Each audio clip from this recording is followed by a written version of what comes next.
चमरा लिंडा जी छात्रावास से रह के विधायकी का सफर तय किए हैं, छात्रावास से रह के नेता बने हैं। और छात्रावास में रहने वाला अगर विधायक मंत्री अगर छात्रों के दर्द को नहीं समझ पा रहा है तो ये केवल और केवल इनका गोल मटोल जवाब है। अरे आप सिस्टम में बैठकर सरकार चला के नहीं सिस्टम दुरुस्त कर पा रहे हैं तो बाहर बैठिए, चना बेचिए, सब्जी बेचिए। अब सरकार में बैठे हैं, सरकार के अंग है, राज्य सरकार को चला रहे हैं। 6 सालों से आपकी बहुमत की सरकार है और बोले सिस्टम सिस्टम सिस्टम। आप सिस्टम में बैठे हैं नीति नियम बनाने के लिए, और नहीं तो घास चराइए, बकरी ले घास चराइए, उनको चराने ले जाइए। असंतुष्ट हूँ पीछे मैंने सवाल वही किया कि अगर केंद्र ने आपको राशि का भुगतान नहीं किया तो ऐसी परिस्थिति में आप क्या करेंगे? बच्चे पढ़ेंगे या पढ़ाई छोड़ देंगे, विधवा मजदूर बनेंगे, उनका भविष्य क्या होगा? तो उनका जवाब स्पष्ट नहीं था, गोल मटोल जवाब था। देखिए एक बात तो स्पष्ट जान लीजिए, इच्छा शक्ति का अभाव है। और मुझे लगता है कि शायद ओबीसी होना ही इस राज्य में गुनाह है। पहले तो हम लोग सोचते थे कि नौकरियों में ओबीसी के साथ दुर्व्यवहार होता है, कि आबादी 54% और आरक्षण 14%, ऊंचे पदों में उनके साथ दुर्व्यवहार होता है। लेकिन आज देखने को मिल रहा है कि अब उनके बच्चों को पढ़ने में भी उनके साथ दुर्व्यवहार किया जा रहा है। मुझे इस घटना से फ्रांस और वियतनाम की वो घटना याद आ रही है, जब वियतनाम के बच्चों को जानबूझकर फेल कर दिया जाता था ताकि वो फ्रांस की बराबरी ना कर पाए। आज ऐसा लग रहा है इस राज्य की सबसे बड़ी आबादी ओबीसी वर्ग को न पढ़ने दिया जाएगा। जब वो पढ़ेंगे नहीं तो शायद नौकरियों में बाकियों के सामने मुकाबला ना कर पाए, जो कि सरकार की एक संकीर्ण सोच को दर्शाती है।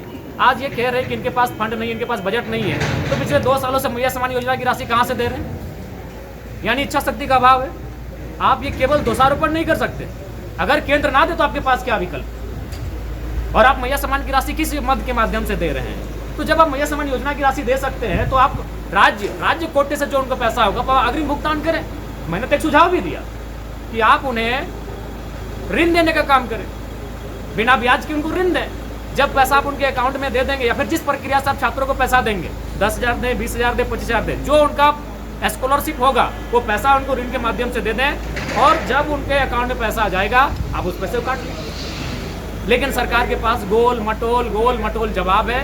बड़ा विचित्र बात है। और सबसे बात, माननीय चमरा लिंडा जी छात्रावास से रह के विधायकी का सफर तय किए हैं, छात्रावास से रह के नेता बने हैं। और छात्रावास में रहने वाला अगर विधायक मंत्री अगर छात्रों के दर्द को नहीं समझ पा रहा है तो ये केवल और केवल इनका गोल मटोल जवाब है।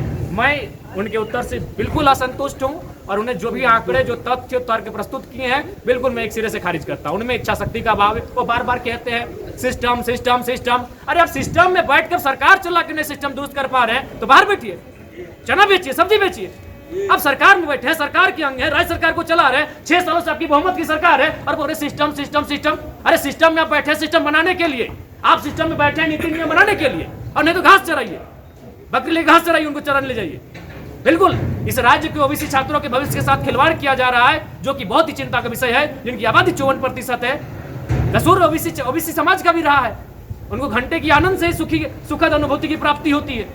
आज ये बहुत बड़ा प्रश्न चिन्ह लगा है उनके जीवन पर, उनके लाइफ पर। बिल्कुल उनका लाइफ, उनका मैं देख पा रहा हूँ। मुझे हजारों छात्र आज लगभग विगत 6 महीनों मिल चुके। मैंने कह रहा हूँ एक दिन में 6 महीनों में हजारों छात्र जनता दरबार के माध्यम से मुझे मिल चुके हैं। उन्हें रोते रोते हमसे मिलते हैं। वो धीरे धीरे शहरों से अपने गाँव की ओर वापस जा रहे हैं। वो मजदूरी के लिए बाहर जा रहे हैं। आप आंकड़ा निकालिए कि जो लोग पलायन कर रहे हैं, जो युवा पलायन कर रहे हैं अन्य राज्यों में, अन्य देशों में काम करने के लिए, उनकी आयु क्या है? उनकी आयु 18 से 25 साल के बीच है। अब वो सब आंकड़ा निकालिए इस राज्य का। 18 से 25 साल के नौजवान कौन होते हैं? जो परीक्षा की तैयारी करते हैं, जो आंखों में सुनहरे सपने सजाते हैं कि मुझे कलेक्टर बनना है, मुझे वीडियो बनना है, मुझे सीओ बनना है, मुझे शिक्षक बनना है, मुझे अभियंता बनना है, मुझे चिकित्सक बनना है। वो नौजवान होते हैं। आप आंकड़े को, अगर आपके पास आंकड़े नहीं है, मैं आंकड़ा लेके आपको दूंगा, क्योंकि मेरे जानकारी में लगभग 107 प्रवासी मजदूर केवल मर के वापस आए हैं। और जब मैंने उनकी आयु सीमा का गणना किया तो उनकी आयु सीमा की गणना लगभग 22 से 26 साल औसत है। वो प्रदेश नहीं विदेश जा रहे हो और मौत के मुंह में समाकर इस राज्य में उनका शरीर भी 4 महीना के बाद आ रहा है। मंगला ही नहीं, मैंने कहा विधायक निधि को भी रोक दीजिए। विधायकों को एक वित्तीय वर्ष में खर्च करने के लिए 5 करोड़ दिया जाता है। हमारे यहाँ 81 विधायक है, 400 करोड़ एक अच्छा खासा राशि हो जाएगा। और दूसरा बात, विधायक निधि से हम करते क्या है? हम कोई बहुत बड़ा काम नहीं करते। विधायक निधि से आपकी जानकारी के लिए बता दें, पहले जब हम विधायक निधि लेके जाते हैं तो उसको हम लोग पंचायत वाइज डिस्ट्रीब्यूट करते हैं। जैसे मेरे डुमरी में 70 पंचायत है, तो 5 करोड़ को हम 70 से भाग देंगे तो कितना निकल कर आएगा? 7 लाख रुपया। 7 लाख रुपया से हम कौन सा तीर मार लेंगे? एक पीसीसी का ही निर्माण करेंगे, फाइबर ब्लॉक का ही निर्माण करेंगे या चबूतरा बनाएंगे। विधायक निधि से आपकी जानकारी के लिए बता दें, विधायक निधि से या तो चबूतरा बनता है, या तो वो 200 से लेके 500 फीट का पीसीसी बनता है, या तो किसी की गली में वो फाइबर ब्लॉक का निर्माण होता है। बताइए इससे हम कहां चांद पर चले जाएंगे। मैंने कहा कि ये योजनाएं अगर नहीं होंगी तो हमारे राज्य को और हमारे क्षेत्र को विशेष फर्क नहीं पड़ेगा। अगर हम पीसीसी नहीं बनाए तो फर्क नहीं पड़ेगा, लेकिन अगर युवा नहीं पढ़ेंगे, जो अभी पढ़ने वाले हैं, जो स्कूल कॉलेज में पढ़ने वाले हैं, तो फर्क पड़ेगा। हम एक जनरेशन का गैप कर जाएंगे, एक पीढ़ी, बाकी लोग हमसे आगे निकल जाएंगे और एक पीढ़ी का अंतर हो जाएगा। इसलिए मेरे नजर में उस पुलिया से, उस सड़क से, उस पीसीसी से, उस चबूतरा से महत्वपूर्ण इस राज्य के छात्रों का भविष्य है। और मैंने बिल्कुल पूरे भौस आवास में कहा है, चूंकि बंगले और जो सरकारी सुविधा है वो मुख्यमंत्री और स्पीकर को तय करना है। बिल्कुल मैं भौस आवास में मीडिया के सामने कह रहा हूँ कि नीलाम कर दे, मुझे कोई गुरेज नहीं होगा। जयराम जी, झारखंड में अब छात्रों के भविष्य को किस रूप में देखते हैं? अंधकार के रूप में देख रहे हैं, क्योंकि सरकार के पास नौकरियां है नहीं, क्योंकि इनके पास प्लानिंग है नहीं, ये नौकरी सृजन करने में सक्षम है नहीं। ये 26 साल हो चुका है, मात्र 8 जेपीएससी हुआ है, आज जेटेट की परीक्षा पिछले 10 सालों से हुई नहीं है। ये नौकरियां तो देंगे नहीं, तो बच्चे पढ़ेंगे तो नौकरियों के लिए सवाल करेंगे, बच्चे सड़कों पर आएंगे, आंदोलन करेंगे, सरकार को घेरेंगे, सरकार की आलोचना होगी, और सरकार चाहती है वो पढ़े ही नहीं। जब वो पढ़ेंगे नहीं तो रेस से बाहर हो जाएंगे। तो ये चाहते हैं कि स्कॉलरशिप ना दिया जाए, ताकि वो बड़ा होकर जब नौकरियों का दावा करेंगे, नौकरियों की मांग करेंगे, तो रेस से बाहर हो जाए। ये संकीर्ण सोच है हमारी सरकार की, जिस पर हमें बहुत ही घृणा आती है।